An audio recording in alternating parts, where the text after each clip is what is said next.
Hello குட்டீஸ் and சுட்டீஸ், நீங்கள் கேட்டுட்டு இருக்கிறது சிறுகதை சோலை அண்ணா உங்கள் சுபா. இன்னையோட கதைக்குள்ள போவோமா? மழையே இல்லாமல் வறண்டு போன பூமி. அந்த பூமியில் எப்படியான விவசாயம் நம்மளால் செய்ய முடியுமா அப்படிங்கிற எதிர்பார்ப்போட ஒரு விவசாயி ஒருத்தர் வாழ்ந்துட்டு இருந்தார். அந்த விவசாயிக்கோ 2 பசங்க. அந்த 2 பசங்களையும் நல்லா படிக்க வைக்கணும்னு அவருக்கு ரொம்ப ஆசை. ஆனால் அவரோட நிலைமையால் பிள்ளைகளுக்கு ஒரு வாய் சாப்பாடு கூட சரியாக கொடுக்க முடியல. இதை நினச்சி ரொம்பவே கஷ்டப்பட்டுட்டு இருந்தார். ஊர் பூரா கடன். இந்த கடனை எப்படியான நம்மளால் தீர்க்க முடியாதா, என்னடா செய்யறது அப்படின்னு ரொம்ப நொந்து போய் அவர் என்ன பண்ணிட்டு இருப்பாருன்னா, எங்கேயான எதான சின்ன சின்ன வேலை இருந்தால் நம்மளால் பார்க்க முடியுமே அப்படின்னு யோசிச்சுட்டு இருக்கும்போது அவருக்கு பக்கத்து கிராமத்தில் இருந்து அவருக்கு அழைப்பு வருது. எங்கள் ஊரில் விவசாயம் செஞ்சு தந்தீங்கன்னா உங்களுக்கு ஒரு நாளைக்கு இத்தனை ரூபா நாங்கள் தரோம் அப்படின்னு சொல்கிறாங்க. நம்மளோட குழந்தைங்களுக்காக நம்மளால் போய் செய்ய முடியுமே அப்படிங்கிற ஒரு நம்பிக்கையோடு அவர் என்ன பண்ணுறாரு அப்படின்னா, அந்த பக்கத்து கிராமத்துக்கு போய் அவரும் விவசாயம் செய்ய ஆரம்பிக்கிறாரு. அவரும் கலப்பையை வச்சு உழுதுட்டு இருக்கும்போது அந்த கலப்பை கடியில் ஏதோ தட்டுப்படுது. என்னவோ தட்டுப்படுதுன்னு சொல்லி வேகமாக பிடிச்சி இழுக்கும்போது அதில் ஒரு பானை உடைஞ்சு அதில் இருந்து பெரிய ஒரு பூதம் ஹா ஹா ஹா ஹா ஹான்னு வந்து நிற்கிது. என்னடா இது, இவ்வளோ பெரிய பூதம் நமக்கு முன்னாடி வந்து நிற்கிதேன்னு சட்டுன்னு ஒரு நிமிஷம் அவர் பதற ஆரம்பிச்சிடுறாரு. உடனே அந்த பூதம் சொல்லுது, ஓ நீ தான் என்னை வெளியில் கொண்டு வந்ததா? ஹா ஹா, நான் உன்னை இப்போ சாப்பிட போகிறேனே அப்படின்னு சொல்லி அது ரொம்ப ஆக்ரோஷமாக கத்த ஆரம்பிச்சிடுச்சு. இதை கேட்ட அந்த விவசாயி ஒரு செகண்ட் யோசிச்சார். நாம் இப்போ பயந்தோம் அப்படின்னா நம்மளோட பயமே நம்மளை அழிச்சிடும். என்ன செய்யலாம் அப்படின்னு யோசிக்கும்போது அவருக்கு தன்னுடைய குடும்பமும் தனக்கு இருக்க கமிட்மெண்ட்ஸும் ஞாபகம் வந்தது. சரி, இதே பொறுமையோட அவர் அந்த பூதத்துக்கிட்ட பேச ஆரம்பித்தார். பூதமே, நான் தான் உன்னை வெளியில் கொண்டு வந்தேன். உன்னை விடுவிச்ச அதிகாரத்தில் நான் உன்னை ஒன்று கேட்குறேன். எனக்காக நீ அதை செய்வியா அப்படின்னு சொல்லி. சரி கேள, என்ன வேணும்னு கேளு அப்படின்னு சொல்லி அந்த பூதம் சொல்லுதான். உடனே அந்த விவசாயி கேட்டாரா, எனக்குன்னு ஒரு குடும்பம் இருக்குது. அந்த குடும்பம் என்ன நம்பி ஊரில் காத்துட்ருக்காங்க. நான் திரும்ப வருவேன், அவங்களுக்கு ஏதாவது நல்லது செய்வேன்னு ரொம்ப நம்பிக்கையோடு அங்கே காத்துட்ருக்காங்க. நான் இப்போது அங்கே போகாமல் போயிட்டேன் அப்படின்னா என் குடும்பமே பசியும் பட்டினியுமா நடு ரோடில் நிற்கும். அதை நான் விரும்பலை. எனக்கு ஒரு வருஷம் அவகாசம் கொடு. என் குடும்பத்துக்காக என்னால் முடிஞ்ச எல்லா நல்லதையும் செஞ்சிடுறேன். என் பசங்களுக்கு ஒரு பாதுகாப்பான ஒரு சூழ்நிலையை அமைச்சு கொடுத்துடுறேன்.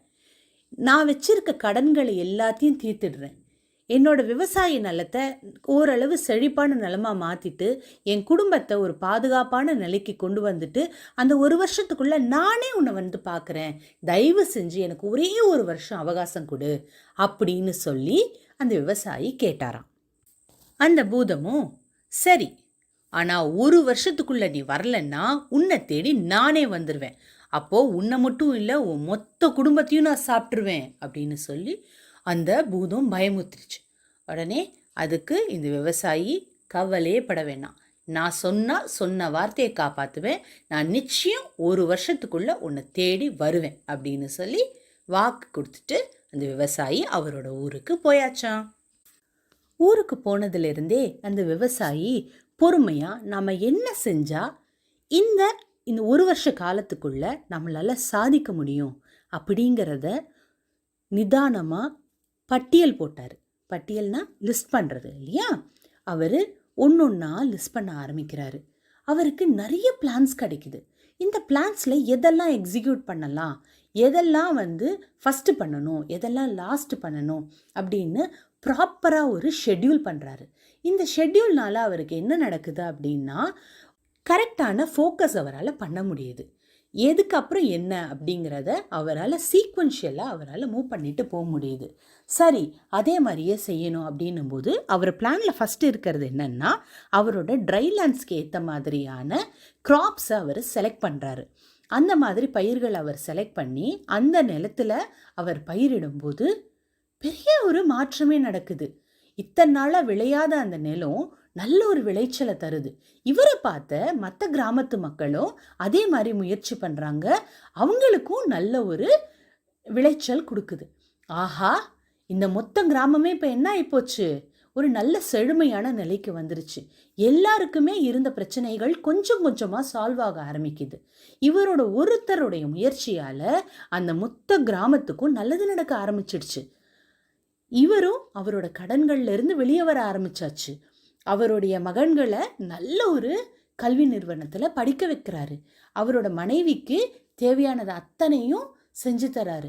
அவரோட வீட்டை நல்ல ஒரு கட்டுமானத்துக்கு மாத்திடுறாரு. அவரு இப்போ ஓரளவு நல்ல வசதியான நிலைமைக்கு வந்தாச்சு. ஆனா கூடவே சேர்ந்து என்ன ஆயிடுச்சு, 1 வருஷ காலமும் முடிய போகுது. இப்போ அந்த பூதம் சொன்ன பேச்சு கேட்கலன்னா என்ன பண்ணிடும், நேரா அவர் வீட்டுக்கே வந்துடும். அச்சச்சோ, இந்த நிலைமைக்கு நம்மளோட குடும்பத்தை ஆளாக்கிடக்கூடாதுன்னு அவர் என்ன பண்ணிட்டாரு, அவரே அந்த பூதத்தை தேடி போகணும்னு முடிவெடுத்துட்டாரு. ஆனால் வீட்டில் சொன்னால் விடுவாங்களா, விடமாட்டாங்க இல்லையா. அதனால் அவர் என்ன பண்ணுறாரு, நான் ஒரு நீண்ட கால பிரயாணத்துக்காக போகிறேன், என்னை தேடி யாரும் வர வேண்டாம் அப்படின்னு சொல்லி ஒரு கடிதத்தை எழுதிட்டு அவர் வீட்டில் வச்சுட்டு சத்தம் இல்லாமல் பூதத்தை தேடி கிளம்பி போயிட்டாரு. அந்த ஊருக்குள்ளே போன உடனே அந்த பூதத்துக்கிட்ட, பூதமே, நான் சொன்ன மாதிரி 1 ஆண்டு காலத்துக்குள்ள நான் உன்னை தேடி வந்தாச்சு, இப்போ நீ என்ன சாப்பிடலாம் அப்படின்னு சொல்லி சொல்றார். உடனே அந்த பூதம் சொல்லிச்சா, ஐயா, நீங்க போன உடனே எனக்கு பசி தாங்கலை, உங்களை அனுப்பிச்சிட்டேனே வழிய உங்களை எப்படியான சாப்பிட்டுடணும் அப்படிங்கிற அந்த எண்ணத்தோட உங்க பின்னாடியே நான் தொடர்ந்து வர ஆரம்பிச்சிட்டேன். நானும் ஏதான வாய்ப்பு கிடைக்குமா, நீங்கள் எங்கேயான தப்பு பண்ணுவீங்களா, உங்களை நான் உடனே சாப்பிட்றலாம் அப்படின்னு நான் உங்களை பார்க்கும்போது தான் தெரிஞ்சுது நீங்கள் எந்த அளவுக்கு கடுமையாக உழைக்கிறீங்க உங்கள் குடும்பத்துக்காக அப்படிங்கிறது. நீங்கள் போட்ட ஒவ்வொரு எஃபர்ட்டையும் பார்த்து நான் பிரமிச்சு போயிட்டேன். எப்படிப்பட்ட நிலத்தை எப்படிப்பட்ட நிலமாக மாற்றிருக்கீங்க, எங்கே இருந்த உங்கள் குடும்பத்தை எந்த இடத்துக்கு கொண்டு போய் நிப்பாட்டி வச்சுருக்கீங்க. ஒரு விவசாயி நினச்சா அந்த மொத்த கிராமத்தை மாற்ற முடியும் அப்படிங்கிறத உங்களோட ஒரு மனுஷனோட உழைப்பு எனக்கு நிரூபித்து காட்டிடுச்சு. அதனால நான் உங்களை சாப்பிடணும் அப்படின்னு நினச்ச என்னோட எண்ணத்துக்கு முதல்ல என்னை மன்னிச்சிடுங்க. இன்னமே நானும் உங்களோட சேர்ந்து விவசாயம் பண்ணணும்னு ஆசைப்படுறேன், எனக்கும் இந்த தொழிலை சொல்லித்தாங்க. நான் மனுஷ ரூபத்தில் மாறி நானும் நிறைய பேருக்கு விவசாயம் பண்ணி என்னால் முடிஞ்ச நிறைய பேருக்கு நான் இந்த உழவு தொழிலை கற்றுக் கொடுக்குறேன் அப்படின்னு சொல்லி அந்த பூதம் சொல்லிடுச்சான். இதை கேட்ட அந்த விவசாயிக்கு கண்ணில் இருந்து தண்ணியாக கொட்ட ஆரம்பிச்சிருச்சு.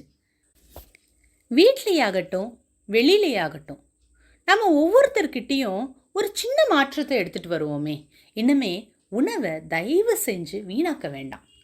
உணவுப் பொருட்கள் அப்படிங்கிறது உருவாக்குறதுக்கு ஒவ்வொருத்தரும் எந்த அளவுக்கு உழைக்கிறாங்க, அவங்க பசி பட்டினியமாக இருந்து தான் நமக்கான உணவை அவங்க உருவாக்கி தராங்க. எத்தனையோ பேருக்கு கிடைக்காத ஒரு உணவு நிறைய பேரை தாண்டி கடவுள் நமக்கு கொடுத்துருக்காரு.